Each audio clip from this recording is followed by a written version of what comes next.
kakuskus, magluto tayo ng corned beef with egg. O yan. Yan kasi yung kapitbahay namin nagbigay siya ng corned beef.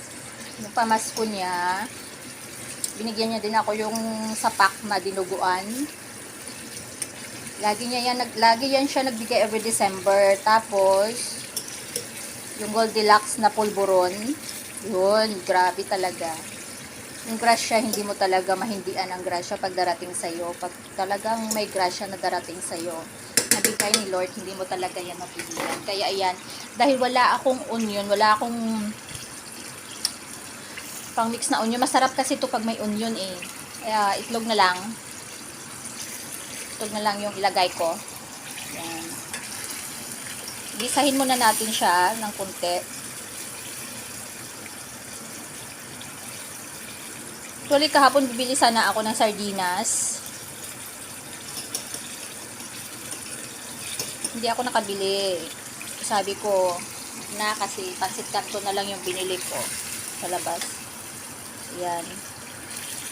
Gusto ko siya ng medyo crunchy. Ayan, gisahin muna natin mga kakuskus ng ilang minutes. So, yan mga kakuskus, nanunuyo na siya. Medyo tuyo-tuyo na siya. Ayan, ganyan yung gusto ko. Medyo para bago ilagay yung itlog. Ayan. So, ayan ang itlog. 2 piraso yung ilagay ko para at least marami-rami siya. So, hanggang Friday na to. 3 days. So, ayan. Lunch, hapunan. Bukas naman, lunch, hapunan.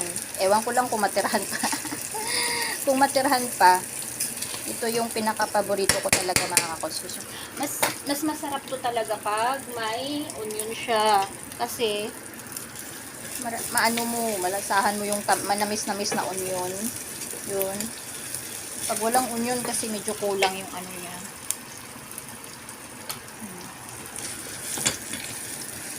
Gusto ko siya ng medyo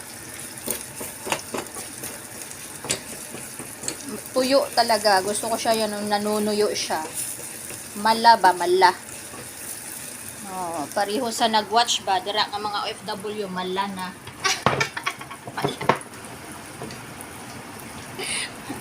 Mala. Ayan. Ayan, gusto kong ganyan, yung asin talaga, kasi masarap.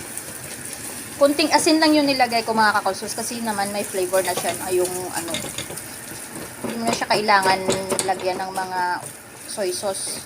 Asin lang. Para may konting lasa ng asin. So, yan. Mga ilang minutes lang yan. Tingnan nyo. Mantika lang yung nag-aano sa kanya. Kailangan talaga dry.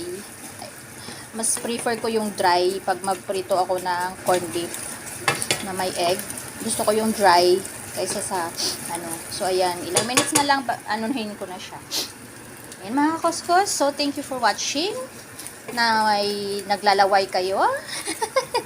At nag-i-enjoy sa papanood sa aking niluto.